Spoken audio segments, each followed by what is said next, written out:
found hearing loss in both ears. So that's why she has cochlear implants, and without them, she does not hear much at all. So even the lawnmower right beside her, she will hear it very faintly. So she depends on her cochlear implants to hear her surroundings. So with her processors alone, so by processors, I mean that part that you see that's over and behind her ear, so that part is the processor, because it's almost like a tiny computer. So it's programmed inside specifically for her hearing loss. So with her processors alone, she can hear even faint sounds that are close up quite well. So even say her classmate who's whispering to her, as long as she's right beside her, she can hear it quite well.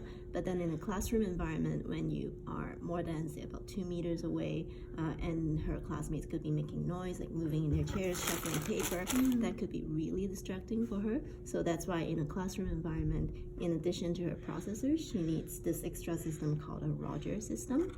So I'll just show you what it comprises of.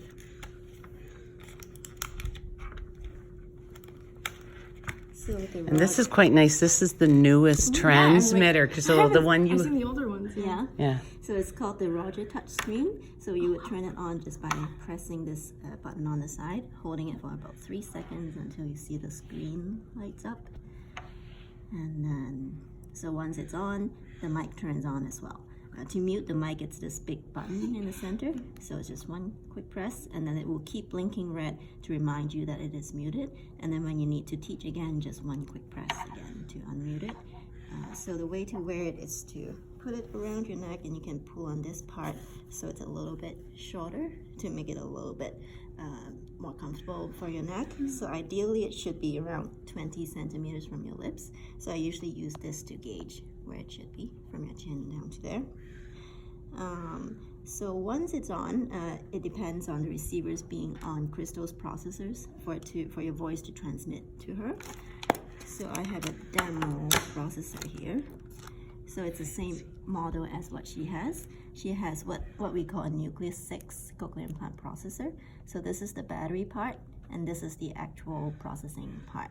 So the accessory part is right in the middle there. So when she comes to school, she will have this on her ear like this, and the cord will be on her head somewhat there.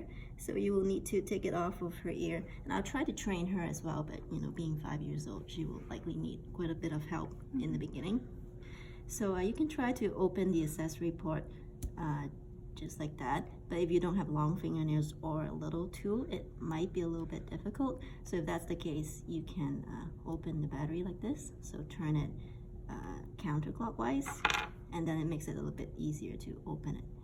Do put the battery back on though before you put the receiver in. So this is called the adapter. So it basically just allows the receiver to be compatible with the processor. So there are 3 holes and 3 prongs. So there's a hole that's the biggest. So you just need to align the biggest hole with the biggest pin, and then plug it in like that. Once they're together, you don't need to remove it on a daily basis. But maybe for long breaks like Christmas break or a 2-week break, you might want to just detach everything just to let everything air out. Because rust and dirt tend to build up. Yeah, yesterday I took transmitters off of another young gal who has been wearing it constantly. And I did send them in for repair and such, but there was quite a lot. I was, and Mom was surprised, and I said, well, it kind of makes sense if it doesn't get air or it doesn't. Yeah, over time it does. Moisture, rust do build up around here. So if it's possible, maybe it would be even better to do it, say, every Friday afternoon for the weekend to unplug it, because it doesn't take much time to unplug and plug it back in. Can I try? Yes, of course. Why don't you try that and then Do you want to try too? Yeah. But that's it's a good practice. Yeah. And once you do it, once you go, oh, okay. And Carrie, you don't think, like, if we get into the routine every Friday, that wears out the prong space? I wouldn't worry about that Okay. part so much. And if it does It's wear it, we'll more- get new ones. Yeah, it's more the connection between that and this that tend to wear if it's Oh, okay. constantly in and out, in and out. Oh, okay. That part is pretty sturdy, and then this piece is only about the black piece is about $50. The receiver is more expensive; it's $800. There have been receivers that have been vacuumed up, and we found one in the vacuum bag once. Oh yeah. Yeah, it happens. Yeah, but it's so tiny that when it's left on its own, it's It looks easy like a Lego. to Yeah, right. totally, Yeah, yeah. maybe the kid would pick it up and try to get on their Lego. And so sorry, on the Friday you'd like us to take out the black part and this part out of her receiver? I think so, as long as there's a safe place where you put all the pieces in. well, so this will come out every day and be put in every day. Like this is so okay. this is stays at school. But On Friday we separate them Yes. right. for the weekend. Right. Yeah. So So on we have the a break day- from each other. Yeah. Yeah. So Monday to Thursday, these can stay together. But Okay. every Friday at the end of the day, take Okay. them. So in the morning we're putting kind of this on her receiver. Is there a special side? No, there's side? Each Oh, each each will side. have. Okay. When I do the testing, I will know if I need to adjust the gain. But usually the gain, so the gain is like the volume is the same both sides. So if I don't need to adjust the gain, then you can put it on either side. Okay, They're interchangeable. If I need to adjust the volume, I'll let you know, and then maybe we need to mark one somehow, and that needs to go on the right side. A red dot for right, or something like that. I know Yeah. I've seen that a lot. That helps. So this is where this plugs in. So there's a little trick to it because this tends to, there's a little white piece in between the door and the processor that tends to get in the way. So if you just lift it up, I'll show And you. I've never Very broken often one, but you feel like, oh my gosh, you will break. But if you're just gentle enough. Yeah. Yeah. So very sometimes people find out, oh, they can't really put it in anymore, and then it's not really fully insert. Do you see a gap in between there? And then it would fall out really easily. So that's a poor connection. So the trick to that is to lift it up and out to get that white piece out and out of the way, and then you can get it in. So that's that's So you secure. don't see it. So that even if you lightly pull on it, it doesn't come off easily. And then when it's plugged in properly, you will see blue, some blue blinking light. So that indicates to you that okay, it's connected properly now. So I'll let you try. And that's what we were. Taking it out is pretty easy? Just gently tap on it. And that's what we were talking about the colors a bit yesterday. Is that with whenever you see the orange, then we know there's a challenge, whether it's the battery or and I don't know how old her processor is, but usually you shouldn't think have any about trouble with 4 battery. years. Yeah, is it? Yeah. About 4 years now. So yeah, and the mom has mentioned they had gone through one set of batteries already. So Yeah. So I think it's just a little practice thing, and then you start to feel more confident. But it's that first time. It's You don't want to break it. yeah, and you feel. Oh, and you kind of, there's kind of a little spot for that. And so I would think you as the adults would do it, not her. But as kids get older, they do take that on. But with Crystal.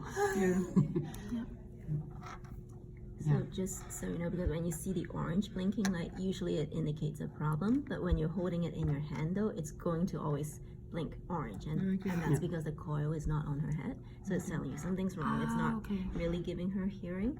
So it's actually normal for you to see the orange blinking light when you're holding it in your hand. But when it's on her ear, it shouldn't be blinking orange. And so No, it's not as easy as it looks. so green is good. Yeah. But if the FM is on and it's not blue, then we know there's something not connecting with the Because it's usually green, right? yes For now? yes Right, yeah. right. Okay. Which is great that actually you see a light, because then you know, because Crystal is young enough, she's not going to tell us if the cochlear is working or not, I've had older students that have told me right away if something's making noise or if they're just forgetting it. Yeah. So if they've had experience wearing it, they know what it's supposed to sound like, and then they're able to report to you right away when it's not working right. But for Crystal, this is all brand new to her. So if it's not working right, she likely wouldn't know, or she can be shy and not tell anybody. So after you do this in the morning and put it on her ear, we just ask that you do what we call a functional check with her. So that's by standing far away, because because if you sit this close and you talk to her, even if this piece is not working properly, she will still hear you. But in order to test the Roger, you need to be at least about 3 meters away, so say across the room, and when she's not looking at you too. Because a lot of cochlear implant users are pretty good lip readers. So either cover up your lips or turn your back and say, Crystal, can you point to the window? So she should be able to hear you even when it's noisy in the room, if it's working properly. And you don't need to speak in a louder voice, so just use a normal voice and then speak far away, and then if she hears you right away, then you know it's working. You know, and can you make that into a game each day? You know, okay, today I'm going to get you to touch your nose, you know, or, you know, and with the older kids, sometimes I give them a math question that they need to. Pendant la classe, on sort dehors, mes amis. New routines. And so this, how do you? So does this goes to spit? This attaches to her implant by a magnet, so she there has is there's a magnet. So so she has an internally implanted electrode that's in her inner ear, and that's inside her skin. So that's done by surgery, and then it has a magnet. So if you let it, so she likely knows where. If you just hand it to her, she knows how to put. Okay, so she put it can on. put this back herself. Yeah, if you need to help her, you will find if you just let it hover above her ear, it will stick. It will find its place. It will stick. And the headband really helps keep it all into place. But I noticed at circle time, it just came off a little bit, and she just put it right back.